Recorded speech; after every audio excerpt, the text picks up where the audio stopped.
sequência do que o Espírito Santo faz por nós e já introduzindo a próxima mensagem, que é o que o Espírito Santo faz em nós.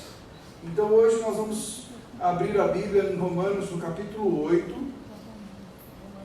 A ideia era ler os 13 primeiros versículos, mas ia ficar muito comprido. Então nós vamos falar hoje praticamente dos 4 primeiros versículos no capítulo 8 de Romanos. Então liga a sua Bíblia aí, ou abra a sua Bíblia.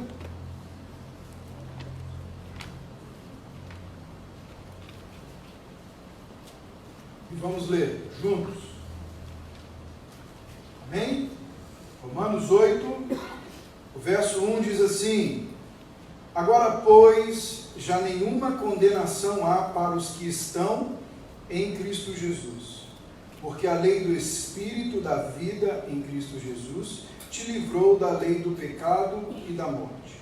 Porquanto o que fora impossível à lei no que estava enferma pela carne, isso fez Deus enviando o seu Filho, o seu próprio Filho em semelhança de carne pecaminosa, e no tocante ao pecado, e, com efeito, condenou Deus na carne o pecado, a fim de que o preceito da lei se cumprisse em nós, que não andamos segundo a carne, mas segundo o Espírito. Vamos orar mais uma vez. Senhor, Tua palavra foi lida, e a Tua palavra é lâmpada para os nossos pés e luz para o nosso caminho. Conduz-nos, Senhor, nessa noite e fale com cada um aqui, segundo aquilo que o Senhor deseja falar. Essa é a minha oração, em nome de Cristo Jesus. Amém. No final dos anos, no início do século XX, finalzinho do século XIX, início do século XX, 1886, um escritor inglês de origem presbiteriana, o nome dele era Robert Louis Stevenson, lançou um livro. Ele lançou um livro, é um livro curto, a incrível história de Dr. Jekyll e Mr. Hyde. Na década de 30 do século passado, engraçado falar assim, né? Mas é 1930, você deve ter nascido em 1970, 40 anos depois disso, né? Então, no século passado, você que é uma pessoa centenária de um século, né? Esse livro virou um filme. E esse filme chama O Médico e o Monstro. Eu não sei se vocês já ouviram falar dessa história. A história do Médico e o Monstro é o seguinte: o Dr. Hyde queria provar que dentro de cada ser humano existiam duas naturezas. Uma natureza boa e uma natureza ruim. Então ele começa a fazer as suas pesquisas, e aí então você tem que entender que essa época também é a época da psicanálise explodindo no mundo aí com Freud, né? Um pouquinho depois disso. Então o Dr. Jekyll, ele faz essa poção mágica, e ele, para não colocar ninguém em risco, ele toma a poção mágica. E ele é a sua cobaia.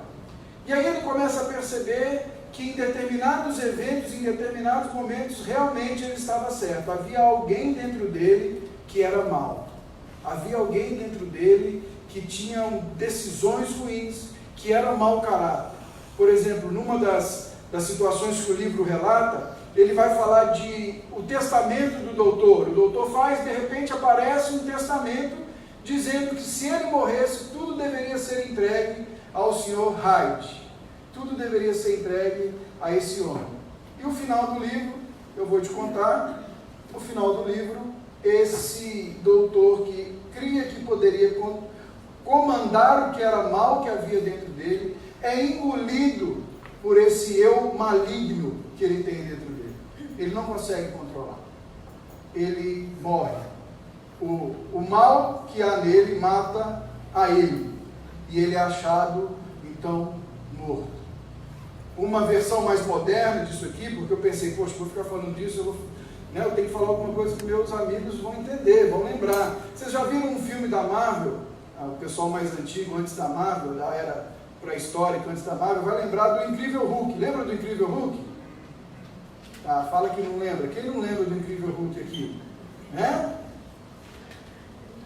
Os mais velhos e os mais novos. Aquele que virava verde, aquele rapaz que ficava verde. Qual que era a ideia do Incrível Hulk? Ele foi submetido a uma exposição de raios gama, sei lá, e isso modificou algo nele, mas saía uma pessoa que tomava controle do Dr. Banner, principalmente quando ele ficava irado. Tem uma cena no filme que eu acho muito interessante, que o Dr. Banner está angustiado com aquilo, e ele pega uma arma na frente do espelho e ele dá um tiro na boca. Quando ele dá um tiro na boca, o Hulk sai e engole, né? Ele se transforma no Hulk e ele engole, ele segura aquela bala com os dentes e cospe. Em outras palavras, ele está dizendo, quem controla sou eu.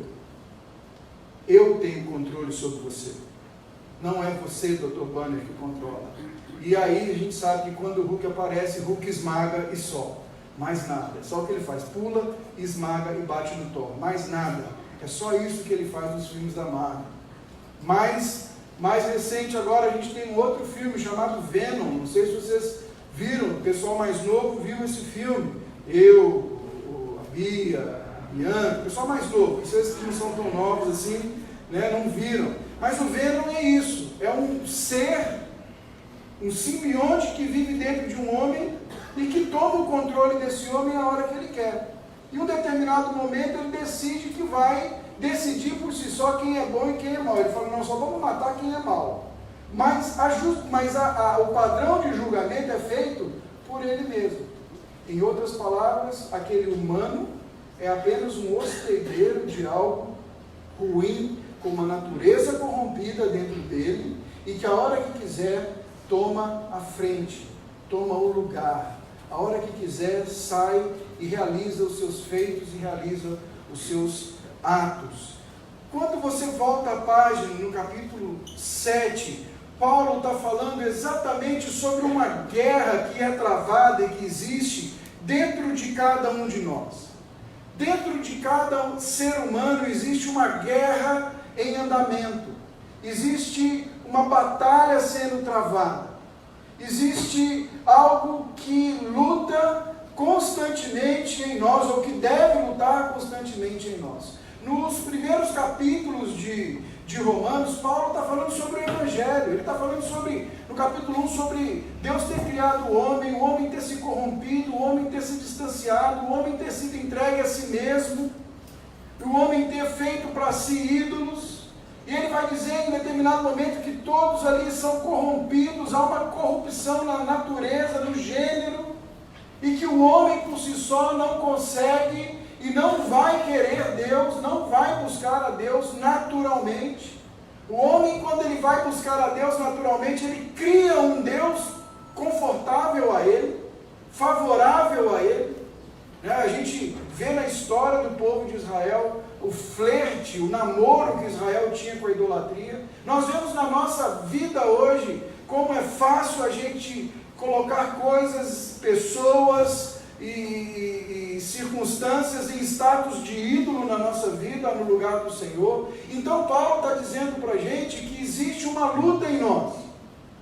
E que às vezes a gente tenta lutar essa luta com a arma da lei, mas a gente não vai conseguir vencer essa luta com a arma da lei. Praticamente o capítulo 7, Paulo vai descrever duas batalhas.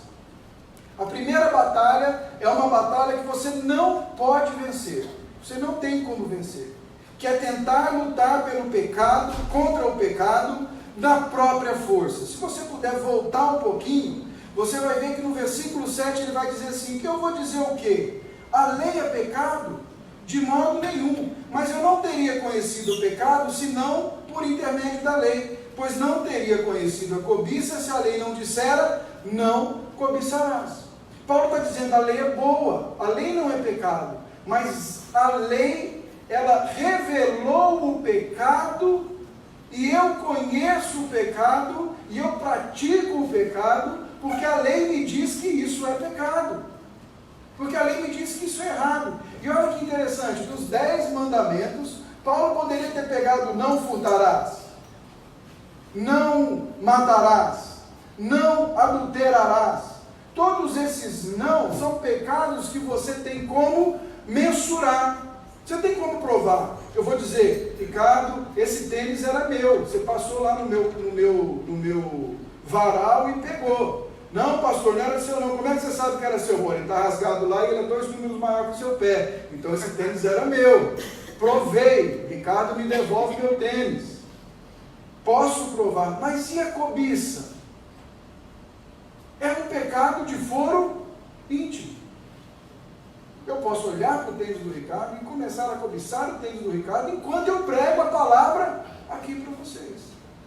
E o Paulo está dizendo que essa luta, ela é interior e foi a lei que a revelou. Foi a lei que disse. Tanto que é muito comum a gente chegar nos evangelismos e você começa a conversar com as pessoas e você começa a falar do plano de salvação e a pessoa vai dizer assim, eu sou uma pessoa boa, eu não mato, eu não roubo, eu não falo mal de ninguém, eu não difamo, minto só de vez em quando, eu não sou tão ruim assim. Mas o pecado é algo muito além disso. Todas essas outras coisas são circunstâncias externas que vêm de um desejo profundo e forte interno, que gera uma ação e que gera uma motivação e que gera uma ação no final. Então, Paulo está dizendo para a gente que essa luta não tem como vencer. Por quê? Porque a lei vai evidenciar que nós somos pecadores. E por mais que a gente tente andar na lei, e a lei aqui que ele está dizendo, a lei é boa, ela é perfeita, ela é agradável, é a lei do Senhor que dá vida. O salmista fala que a lei do Senhor nos dá vida, ela enche a nossa alma, nosso espírito. Essa lei é boa, só que nós não conseguimos, por causa do pecado, cumprir toda a lei. E aquele que não cumpre toda a lei, descumpre toda a lei. É isso que ele está dizendo para a gente aqui. E aí o Paulo vai mais além. Ele vai dizendo, a lei aponta a necessidade e ela aponta para a necessidade de se expiar a culpa. Olha no versículo 14. Bem sabemos que a lei é espiritual, eu sou carnal, vendido à escravidão do pecado. Então eu sou pecador, eu não vou conseguir vencer essa batalha. O versículo 18 ao versículo 20 ele vai dizer assim, porque eu sei que em mim, na minha carne, não habita bem nenhum, pois o querer o bem está em mim, mas não porém o efetuá-lo. Há uma guerra dentro de mim. Agora vamos pensar, gente, quem está falando, né? É o Paulo, que lá em Filipenses ele está dizendo que ele, quanto à lei, ele é fariseu dos fariseus. Quanto ao conhecimento e cumprimento da lei, ele era um legalista. Quanto ao zelo, ele era perseguidor da igreja. E esse cara aqui, depois que ele encontra com Jesus, ele vai dizer o seguinte, na minha carne não há bem, o querer o bem até está em mim, mas eu nem sempre consigo efetuá-lo. Eu me identifico com o Paulo. Talvez você já passou dessa fase, mas deixa eu te dizer uma coisa, eu às vezes até quero responder bem, com calma, tranquilo, mas na hora que eu estou irado, às vezes eu ponho os pés pelas mãos e falo coisa que eu me arrependo 30 segundos depois. Não sei quanto a vocês, mas eu sou assim. E normalmente a gente vem crescendo e é tão astuto a cilada do inimigo que ela tem colocado como patologia comportamentos pecaminosos. E aí a gente vai se escondendo um pecado por trás de uma patologia. Pastor, você está dizendo que não existe. Da última vez que eu falei isso, deu uma confusão. Alguém me mandou uma mensagem depois. Não fala isso, pastor, porque as pessoas vão entender errado. Eu não estou dizendo que não existam patologias. Vocês estão me entendendo, gente? Eu estou dizendo que tem gente que usa da patologia como muleta para continuar pecando. Porque nem sempre é porque você tem uma patologia. É porque dentro de você existe um incrível Hulk, existe um Venom, existe um Mr. Hyde, que quando sai, ele toma conta, você não consegue controlá-lo. E o Paulo está dizendo isso aqui. Eu quero, mas eu não consigo efetuar, porque eu não faço o bem que eu prefiro, mas o mal que eu não quero, esse eu faço. E se eu faço o que eu não quero, já sou eu quem o faz, e sim o pecado que habita em mim. O Paulo foi franco e disse, eu sou pecador. E essa guerra eu não venço. Não consigo vencer pelo meu braço, não consigo vencer pela lei, não consigo lutar contra o pecado só sabendo pela lei. Ele está falando para a gente, ele vai falar em Colossenses, ele vai dizer assim: vocês estão aí cheios de coisinha, não toque nisso, não toque naquilo, não vá ali, não vá lá, não coma isso, não faça, não pegue, não cheire, não faça, não sei o quê. Porém, eu vou dizer uma coisa para vocês, crentes de Colossenses, estou parafraseando, isso aqui é versão Gustavo, revista atualizada, né? Contra a sensualidade não há lei. Não há lei. Contra a cobiça não há lei. Não há lei. Quando Jesus vai falar do adultério, ele vai o quê? Ele vai para o adultério fato consumado ou ele vai para o adultério intenção em Mateus 5? Quando ele vai falar sobre o roubo, ele vai para o fato consumado, ele vai apela para a cobiça daquilo que levou o cara a roubar, a cometer aquele ilícito. Então Paulo está dizendo aqui que ele não consegue lutar, ele não vai ganhar essa guerra contra o pecado. E essa aqui é uma das coisas que eu queria trazer para vocês ainda nessa introdução. Irmãos, o pecado é algo sério. O pecado não é um conto de fadas, não é uma alternativa de controle pelo medo. Nós vamos até ver aqui no decorrer do sermão, a gente fala para as crianças, olha, eu falava antigamente, se você fizer isso, Deus vai ficar triste com você. Aí não dava muito certo, porque a criança não estava muito preocupada com Deus ficar triste com ela, porque ela também não vê Deus. Aí a gente vai com a pérola, a gente saca do fundo do baú aquela arma escondida só para a poeira dela e fala: Deus vai te castigar se você continuar assim.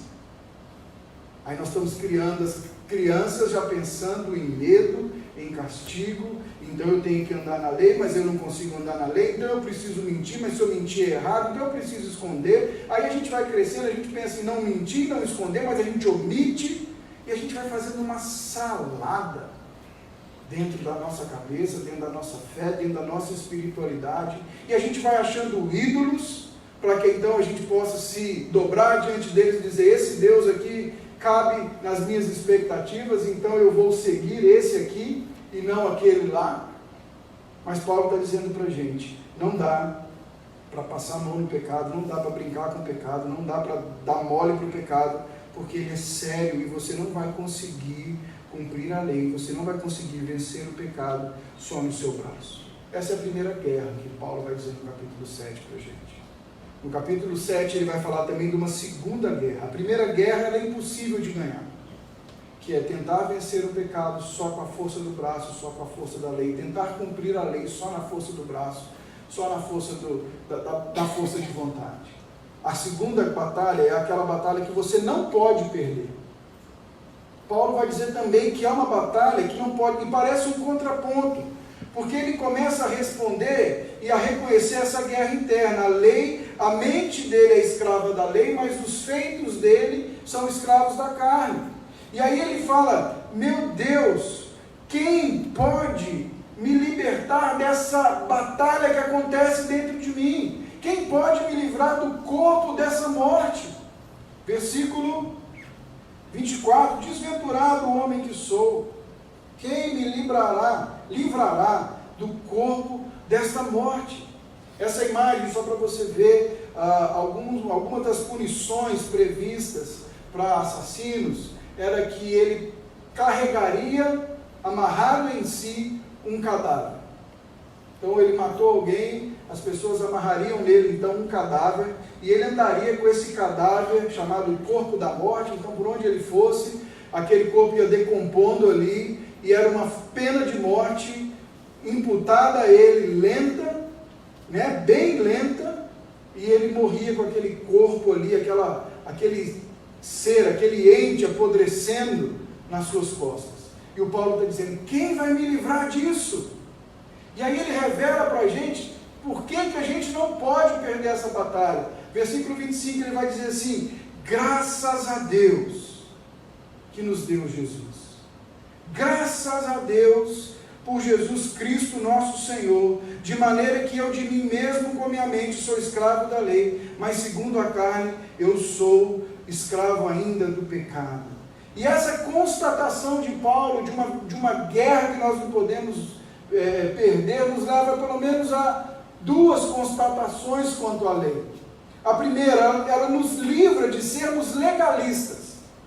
Pessoas que acham que podem comprar o favor de Deus apenas cumprindo rituais, sendo bonzinhos ou aparentemente bonzinhos, aparentemente bons crentes, aparentemente cumpridores da lei.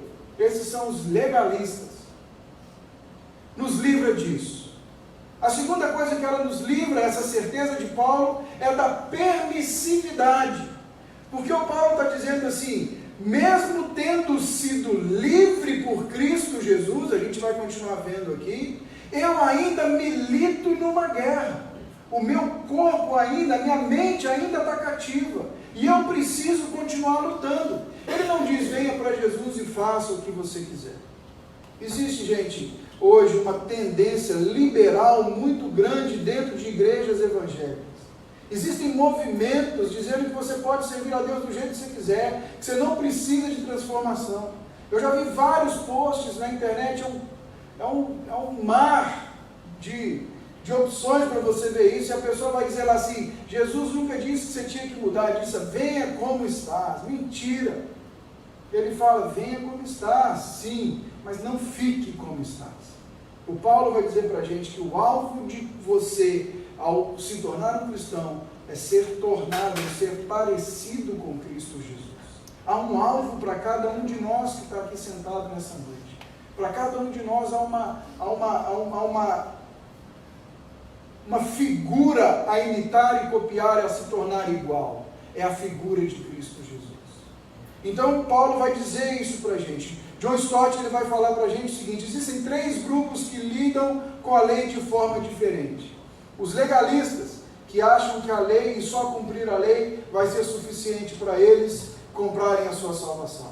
Os permissivos, que acham que a lei agora não tem mais nenhum efeito e ela é só algo que já cumpriu e passou e não tem mais validade nenhuma. E ele pode então, por Cristo Jesus, viver da vida que quer. E os cristãos, e ele diz assim, os cristãos, se regozijam tanto em sua liberdade da lei, que lhes traz justificação e santificação, como em sua liberdade para cumpri-la.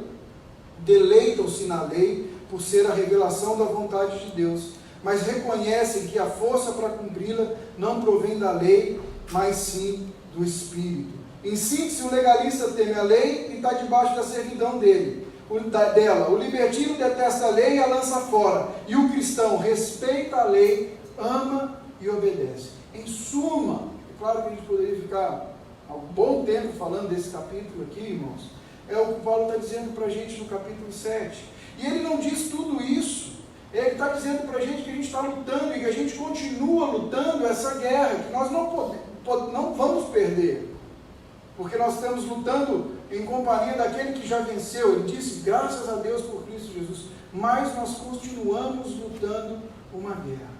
Nós continuamos batalhando algo dentro do nosso coração. E aí ele vai dizer para a gente, na sequência do escrito dele, aí no capítulo 8, ele vai dizer para a gente algumas verdades que a gente precisa se lembrar nessa luta, nessa guerra que nós travamos diariamente. A primeira delas está no versículo 1. E eu vou resumir para você em 3 palavras. Já não há condenação. Veja aí se está escrito isso na sua Bíblia. Já nenhuma condenação, no minha aqui agora, há para os que estão em Cristo Jesus. Irmãos, esse é o primeiro ponto que a gente precisa parar aqui nesse versículo. E há uma verdade tremenda, profunda, que a gente precisa trazer à mente, creio que com frequência, e muitas vezes nós não fazemos.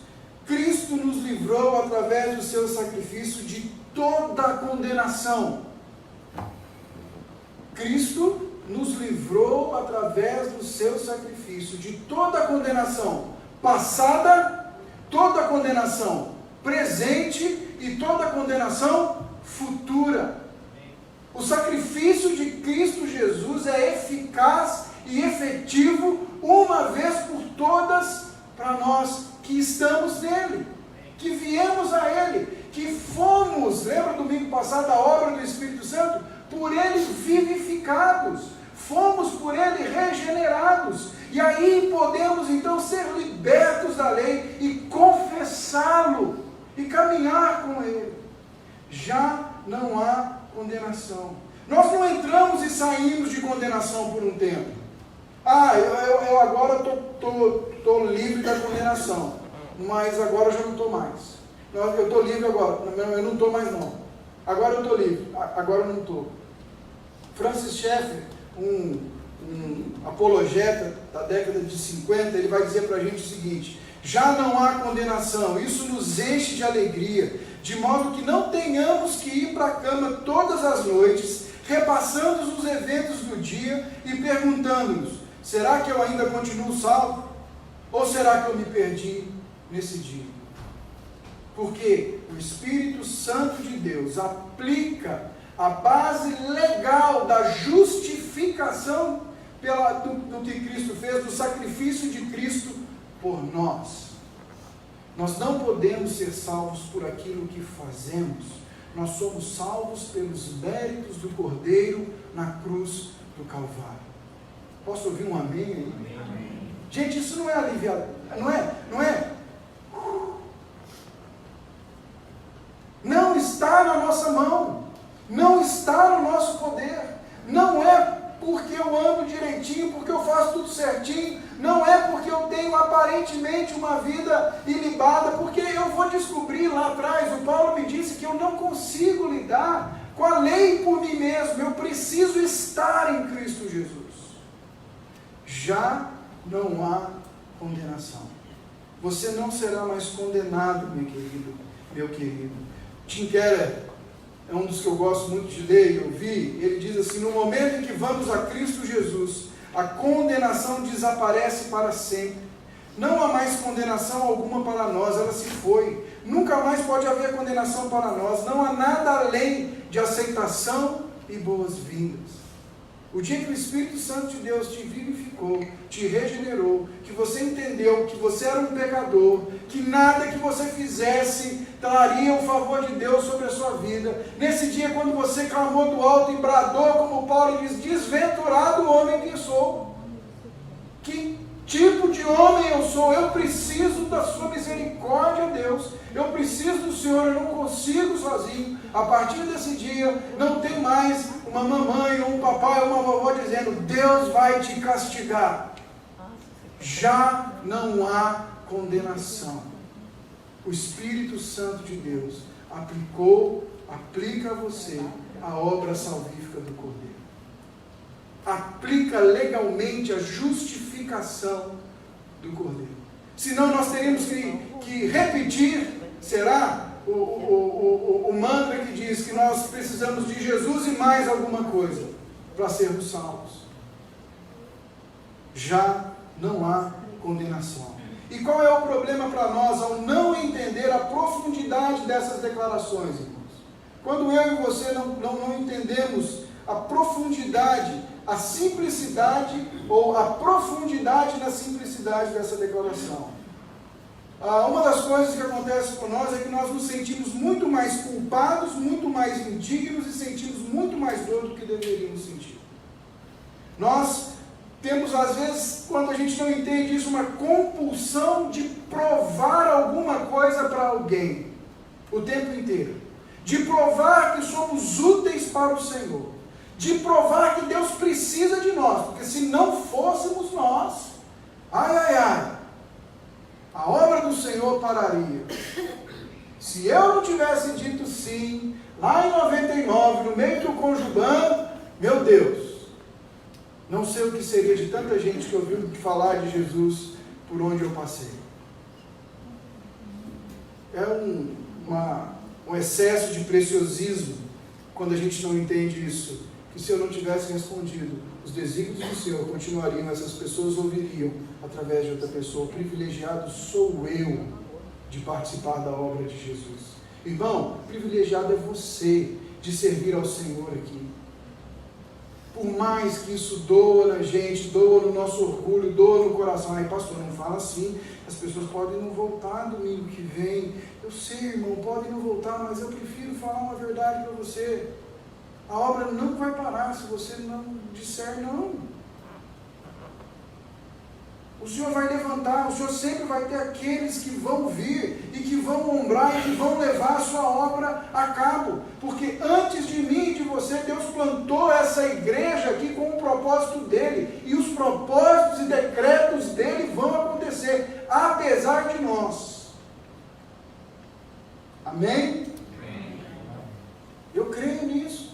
Nós muitas vezes, quando não entendemos isso, nós nos tornamos pessoas sensíveis à crítica, porque a gente precisa ser reconhecido no que faz, a gente está sempre na defensiva, porque a gente está sempre em atitude de julgamento. Por quê? Porque o Deus que deveria nos receber com ações de graça e com boas-vindas, nos recebe com julgamento.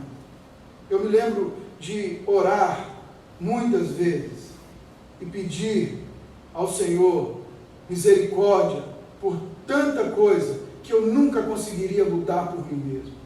E só no dia que eu entendi que eu precisava parar de lutar, parar de ter medo de Deus e deleitar na minha fraqueza, no sentido de entregar ao Senhor e dizer: eu me recuso a me render a ela, agora me ajuda, Senhor.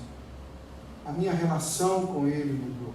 A gente vai perdendo falta de confiança no Senhor, falta de confiança nas relações. Outra coisa que acontece conosco, nós não temos alegria e confiança na adoração. Porque para que eu vou adorar um Deus que na hora que eu pisar fora da linha, Ele vai me punir? Então eu faço uma performance. Eu venho, eu levanto a mão, eu fecho os olhos, eu choro, eu rio, eu dou cambalhota, porque tem isso agora também. Eu faço uma performance, porque eu preciso convencer os irmãos e me convencer de que Ele vai me aceitar por aquilo que eu estou fazendo naquele momento, pela minha performance. Nós vamos, como é que a gente vai querer cultivar uma vida de adoração assim? Irmãos, vou dizer uma coisa para você: quem faz performance não adora no quarto secreto, no lugar secreto. Quem faz performance não adora no cantinho onde só Ele e Deus estão vendo. Eu faço orações bonitas, com um vocabulário lindo, em público, mas lá no fundo eu fico pensando: será, Jesus? Será, meu Pai? Será que o Senhor está aí me ouvindo? Eu me lembro quando eu orava, quando eu era mais novo, e eu orava, e eu começava na minha oração, eu começava lá orando, aquele negócio todo, e daqui a pouco eu começava assim: mas meu Deus do céu, tem guerra em tanto lugar acontecendo agora, tem problema acontecendo em tanto canto, mãe perdendo filho, filho batendo em pai, pai batendo em filho, e eu estou aqui orando, pedindo a Deus para ver se me arrumava de escola aí 1 litro de leite, me escola uma grana aí para eu ir no cinema. Ai, eu não presto mesmo, né? Mas Deus não está me ouvindo, Deus está distante de mim. Quando a gente entende que não há condenação, que o nosso Deus é presente, que o nosso Deus é próximo, a gente vai começar a ver que o nosso Deus é um Deus que ama, e não um Deus que pune. O nosso Deus é um Deus que recebe, e não um Deus que tem um caderninho anotando. Não há condenação, está dizendo para a gente que não tem mais uma anotação contra nós. É isso que Paulo está dizendo. Sabe, eu lia um versículo de Isaías, quando fala que Deus não se lembra dos nossos pecados. Eu ficava imaginando Davi chegando no céu, né? Aí Deus pergunta para o filho, fala: quem está entrando ali? Davi, Davi, ele era um pastor de ovelha. Davi, pai, não me lembro de Davi, o que ele fez? Eu não lembro dele. Não é assim. Deus não se lembra contra nós. Já foi julgado, já foi dado a sentença inocente, e Deus não se lembra contra nós. E muitas vezes, quando nós não entendemos isso, nós nos punimos dos nossos pecados, das nossas falhas, nós não nos perdoamos. nós caminhamos carregando um fardo gigante, tentando compensar algo que nós não vamos conseguir. Existem pelo menos 2 tipos de choros na beira de um caixão, num velório. Existe o choro do remorso, de tudo que não foi dito, de tudo que deveria ter sido acertado, de tudo que deveria ter sido consertado, de tudo que deveria ter sido colocado a limpa, de todo o relacionamento, toda a aresta que ficou sem aparar. E aí, dentro desse choro existe culpa, existe a certeza que você nunca mais vai conseguir acertar isso aí. E aí, normalmente vem a seguinte, a próximo passo é, eu nunca vou repetir mais isso com ninguém. E quando a gente vê, a gente está vivendo uma vida de permissividade, a gente está vivendo uma vida totalmente contrária, porque a gente está tentando caminhar em cima de um complexo, de uma culpa estabelecida. O outro choro é o choro da paz, é o choro da saudade, é o choro de que as coisas foram resolvidas. É o choro daquele que não deu tempo de dizer que amava mais vezes.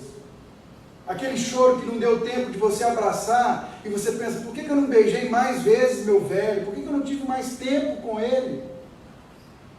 Existem esses choros, irmãos. E é o que o Paulo está dizendo para a gente aqui. Se a gente não entende o não há mais condenação, se hoje você está condenado, amanhã você não está condenado. Se hoje você está condenado, amanhã você não está condenado, você vai viver eternamente com um fardo gigante sobre a sua cabeça. E toda vez que Cristo te tentar tirar, você vai dizer, não tira não, porque eu não sei viver sem isso. Eu já falei isso uma vez aqui e volto a falar. Tem gente que não sabe viver sem um barraco. Tem gente que não sabe viver sem um pepino na vida. Tem gente que não sabe viver sem uma reclamação. Se Deus, Jesus chegasse e falasse, você quer ser curado? Diz que não quero não. Por quê? Porque eu não sei viver sem isso. Eu vou reclamar do quê a partir de amanhã? Não tem mais nada para reclamar? Deixa aqui mesmo. Vamos. Então, segue o jogo, como diz o narrador. Né? Então é que ele está dizendo isso. Se nós não entendemos isso, nós também não temos uma motivação para levar uma vida santa. Por quê? Porque eu estou me relacionando com Deus por medo e por obrigação. Irmãos, medo e obrigação não é nem de longe a motivação correta, quanto amor e gratidão. Medo e obrigação, se você tem se relacionado assim com Deus, lembre-se, não há condenação. Deus não está doido para te mandar para o inferno, louco para que você pise fora da bola, para ele poder botar um anjo dizendo, você errou. Ele já aplicou aos méritos do Cordeiro na sua vida. Você já foi declarado justo pelo Senhor. Pastor Martin Lloyd-Jones, eu coloquei essa citação que eu achei muito interessante. Ele diz assim, nessa situação: a diferença entre o incrédulo que peca e o cristão que peca é a mesma diferença entre o homem que transgride as leis do Estado e o marido que fez algo que não deveria no relacionamento com a esposa. Ele, o marido, não infringe uma lei, mas magoa o coração da esposa. Essa é a diferença. Não se trata aqui de uma questão legal, é uma questão de relacionamento pessoal e de amor. O homem não deixa de ser marido no sentido legal. Um exemplo: a lei não tem nada a ver com o assunto em certo sentido. O problema agora é muito pior do que uma condenação legal. Eu preferia violar uma lei da terra que me é objetivamente exterior do que magoar alguém a quem amo. Nesse caso, você pecou, claro, mas contra o amor. Portanto, você deve se sentir envergonhado, mas não condenado, pois isso seria colocar-se outra vez debaixo da lei. Quando pecamos, devemos, temos e podemos e vamos nos sentir constrangidos, nos sentir envergonhados, e isso vai nos levar, em nome de Cristo Jesus, ao arrependimento, mas não mais debaixo de condenação. Fomos justificados. Irmãos, ponham isso no coração de vocês. Nada, nem ninguém arranca você das mãos do seu Senhor. O sacrifício de Cristo Jesus é eficaz, eficiente, ontem, hoje e o será eternamente. E o Espírito está aplicando isso a você, a mim, porque Ele te vivificou, Ele te regenerou, e agora Ele está dizendo para você, os feitos de Cristo são seus. Eu falei isso aqui no primeiro sermão, é a figura legal de você sendo julgado por um pecado, você cometeu um pecado, o acusador chega diante do Pai e diz, viu fulano? Pecou. Viu o que ele fez? Viu a gravidade? Ele merece ser punido pela lei. E aí vem o Paracleto, o Consolador, o advogado que responde em seu nome, o seu procurador, para diante do Pai, Cristo Jesus, que é isso que 1 João vai dizer. E ele diz, não, Pai, Ele já pagou. Ele está em mim. E quando o Senhor olha para Ele, o Senhor me vê. Não há condenação. Não quer dizer que não haja consequências. Não há condenação. Você pode passar o sinal vermelho 5 vezes, sem tomar uma multa, mas pode ser que, se isso virar um costume, um hábito, na 6ª ou na 7ª você pode bater de frente com o carro. E aí você não pode descer e dizer, Senhor, mas o Senhor não pôde me livrar? Culpa sua. Por que o Senhor não me livrou? Não há condenação. E ele continua dizendo no versículo 1, para aqueles, para todos? Não, para aqueles que estão em Cristo Jesus. Essa expressão em Cristo Jesus aparece 164 vezes nos escritos de Paulo. A obra do Espírito torna efetiva em nós aquilo que Cristo realizou definitivamente por nós. A obra do Espírito é nos colocar em Cristo Jesus. Ele nos coloca numa união mística com Ele. E quando nós falamos de místico, é essa relação entre eu finito com um ser eterno e infinito, que diz, agora você está em mim. A união em Cristo e com Cristo é o Espírito Santo de Deus que nos permite isso. Paulo vai dizer para a gente que estar em Cristo significa a concretização de toda a sabedoria, da justiça, da santificação e da redenção. Isso é estar em Cristo. Se você tem a sua Bíblia aberta, 2 Coríntios 5,17, ele vai dizer para a gente algumas coisas sobre estar em Cristo. Ele vai dizer assim, e assim, se alguém está em Cristo, é uma nova criatura. No momento que você veio para Cristo, o Espírito te regenera, te vivifica. Há uma nova pessoa, há um novo Gustavo, há um novo Cassandra, há um novo Anderson, há um novo Rafael, há uma nova pessoa. Há coisas velhas, antigas já passaram, e eis que tudo se fez novo. Olha em Gálatas, o que ele vai falar sobre a gente estar em Cristo Jesus. Gálatas, subiu o meu Gálatas aqui, Gálatas capítulo 3, versículo 28, não pode haver judeu, nem grego, nem escravo, nem liberto, nem homem, nem mulher, porque todos vós sois um em Cristo Jesus. Não há hierarquia, não há preferência, não há etnias, não há importância mais, não há classificação, grau de importância, por onde você nasceu, que língua você fala, ou cor da sua pele, porque agora nós estamos em Cristo, nós estamos nele, e quando o Pai nos olha, vê a Ele.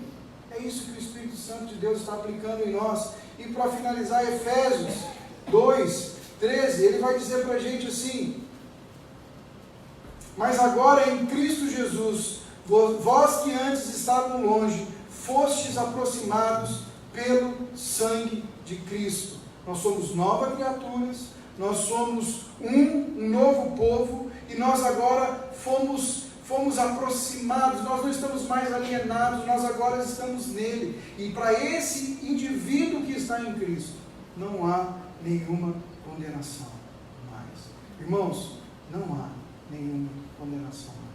Servimos ao Senhor por amor e não por medo, por gratidão e não por medo. E é isso que o Espírito Santo de Deus aplica em nós.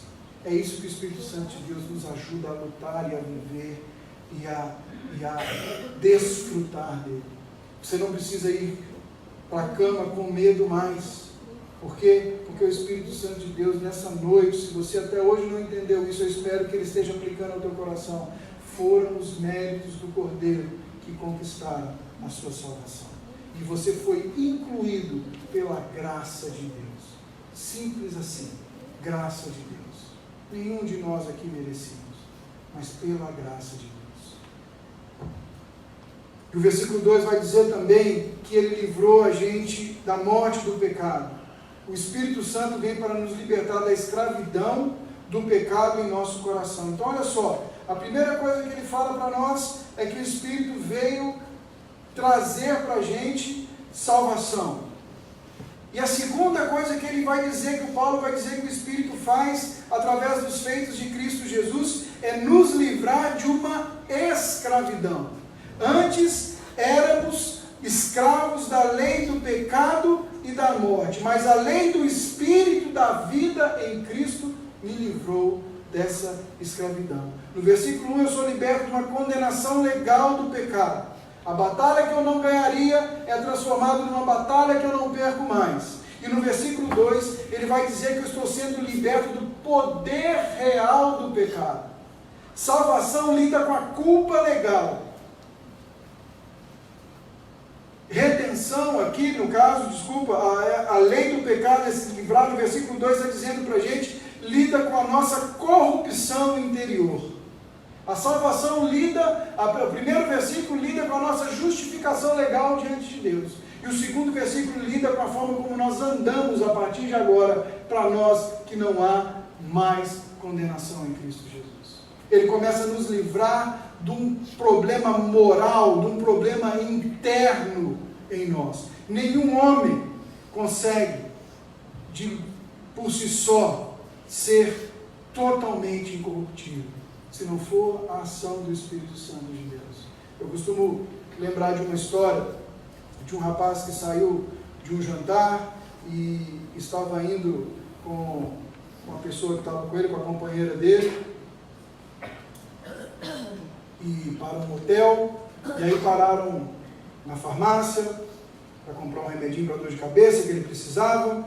Ela entrou na farmácia para comprar para ele, volta com alegria nos olhos e diz, olha, você me deu 50, eu voltei com R$70 e com remédio.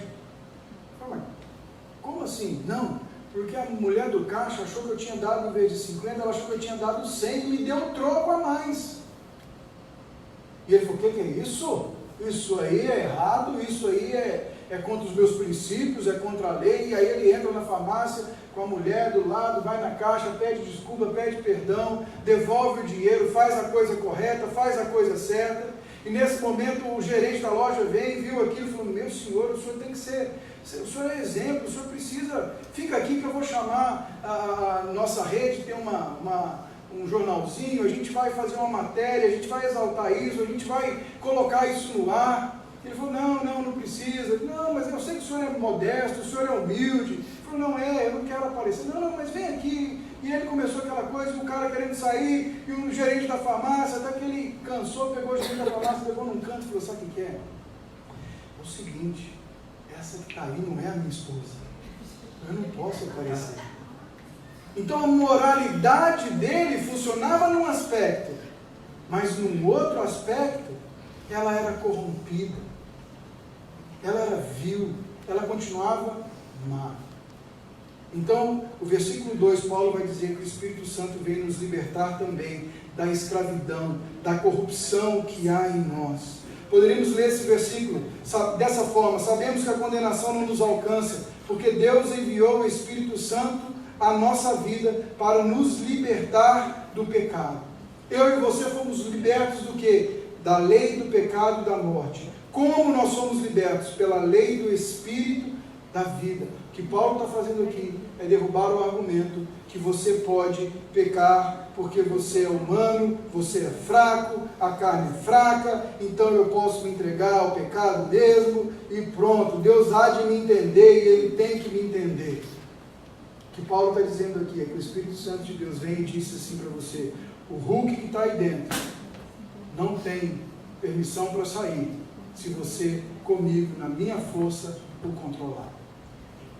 Você não tem mais desculpa, porque eu sou teu apoio para isso. Não há condenação, e você precisa entender que eu estou lutando com você. Precisa haver transformação aqui dentro. A liberdade, a lei do Espírito e da vida consiste em livrar o crente da morte e do pecado, livrar o crente da condenação imposta pela lei de Moisés quando nós não cumprimos. A lei do Espírito serve de guia para o crente em sua vida diária, sendo eficaz por ser administrada por uma pessoa viva, divina e real, que é o Espírito Santo de Deus. Ela não é mais aplicada em nós por mandamentos, por plaquinhas escritas: não pise na grama, não jogue o papel no lixo. É uma pessoa que caminha com você agora, que anda contigo e te diz: não faça, não faça, não faça, eu te capacito para escolher diferente, não faça. E mesmo quando você faz, ele diz: então vem, vamos lá, vamos restaurar isso aqui, vamos passar junto pela consequência, se preciso for, se tiver consequência, vamos passar junto por ela, para que você não faça de novo, porque esse é o intuito do Senhor, mudar internamente os motivos que nos levam a pecar. É isso que o Espírito Santo de Deus vem fazer. Não é só mudar a atitude, mas mudar aqui dentro, o que te levou a ter aquela atitude. E o versículo 3 vai dizer para Deus, o 3 e o 4 vai dizer como Deus fez isso. Primeira coisa, Deus fez isso enviando o seu Filho. O que era impossível para a lei, que estava enfermo ao pecado, isso fez Deus enviando o seu próprio Filho em semelhante história da carne e sendo feito como homem. A primeira coisa que Paulo vai dizer e vai reconhecer é que Cristo Jesus veio, Ele, Deus, feito homem. Fomos libertos porque Jesus veio. Fomos libertos porque Jesus veio. Parece uma redundância do versículo 1, mas Paulo está reafirmando isso. São os atos de Cristo. O preço foi pago.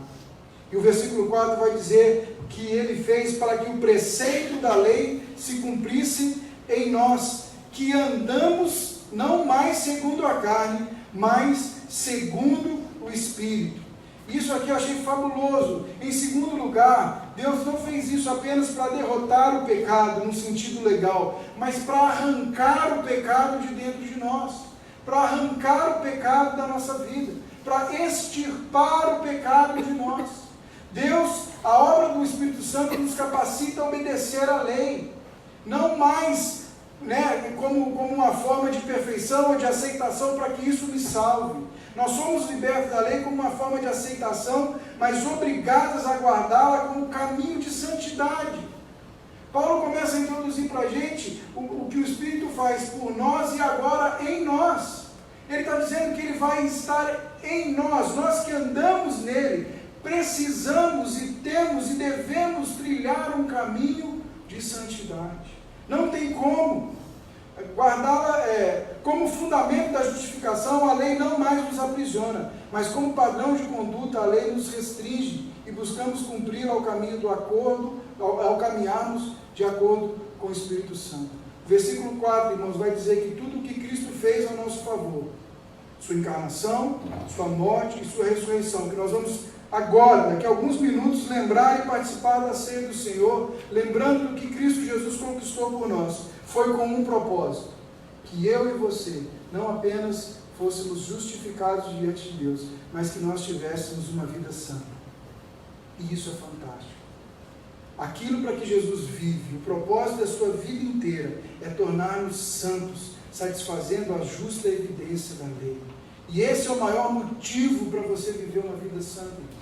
O maior motivo para a gente lutar contra o pecado é isso. É uma citação aqui do Keller, se não me engano, ele diz assim: sempre que pecamos, acabamos por frustrar o objetivo e o propósito da vida e da morte e do ministério inteiro de Jesus Cristo. Se isso não funciona para você como um incentivo para levar uma vida santa, nada funcionará. Se ao flertar com o pecado você não souber que você está frustrando o propósito de Cristo, a vinda de arrancar e extirpar o pecado da sua vida, nada mais vai ser motivo para você lutar contra o pecado. Sabe por quê? Você vai lutar quando você estiver precisando de alguma coisa. E quando você alcançar, você larga para lá. Você vai viver de propósito em propósito, de vontade em vontade. Mas você não vai ter o seu coração sendo transformado em Cristo Jesus. Sabe o que vai acontecer? De vez em quando, o Hulk vai deixar o Dr. Bruce Banner andar. Mas depois o Hulk volta. Depois o monstro volta. Depois a natureza ruim aflora. Mas quando você entende que a obra salvífica de Jesus inclui também sua santificação, isso nos dá ferramentas e vontade para sermos santos e andarmos no Espírito. O pastor Ernest Steinmeier, professor da Unicesumar, ele diz assim: justificação implica, eu achei fabuloso isso aqui, justificação implica necessariamente em santificação. As pessoas dizem: como eu sei que Deus me escolheu? Como sei que então eu sou eleito do Senhor, se Ele então vivifica, se Ele regenera? Simples, irmão. Se o pecado te dá asco, se o pecado te dá nojo, se o desejo da sua vida cada dia mais está parecido com Cristo Jesus, esse é um bom indício. Porque quem é justificado deseja viver em santidade. Se você não luta contra o pecado, se o pecado para você tanto fez como tanto faz, você precisa pedir e clamar ao Espírito Santo de Deus que traga o entendimento sobre o que é nascer de novo ao seu coração. Justificação implica necessariamente santificação. A santificação pressupõe essencialmente a justificação. E ele termina dizendo: não ousemos dividir o indivisível. Se você está em Cristo, natural é que você queira andar no Espírito. E o andar no Espírito, irmãos, não é performance, é vida. O andar no Espírito, irmãos, é amar mais a verdade do que qualquer outra coisa. O andar no Espírito, irmãos, é amar menos a sua reputação do que o seu pecado. O andar no Espírito, irmãos, é reconhecer: desventurado homem que sou, eu preciso de Jesus. Andar no Espírito é quando você usar uma patologia para justificar um erro, você voltar atrás e confessar e dizer: eu errei. Não foi culpa disso, não. Eu errei. Irmão, não é pelo que você fez, é pelo que eu sou, como eu reagi. Amor foi como eu reagi com você. Sabe, aquele momento entre você e o seu celular, que você decide sair daquele grupo de WhatsApp, porque o que colocam ali é lixo. É aquele momento entre você e as pessoas ao seu redor, quando ninguém te conhece, e você decide viver como o mundo, e você fala: não, não quero viver como o mundo, eu quero viver como o Senhor. É sobre transformação interna, é sobre quem nós vamos ser andando em Cristo Jesus. Então o Espírito Santo de Deus aplica a justificação de Cristo, aplica as obras de Jesus. Não há condenação. Nós agora temos boas-vindas da parte do Senhor. E mais, o Espírito de Deus está comprometido em nos transformar à medida que caminhando com eles. O Espírito Santo, irmãos, é a tropa de choque nessa guerra.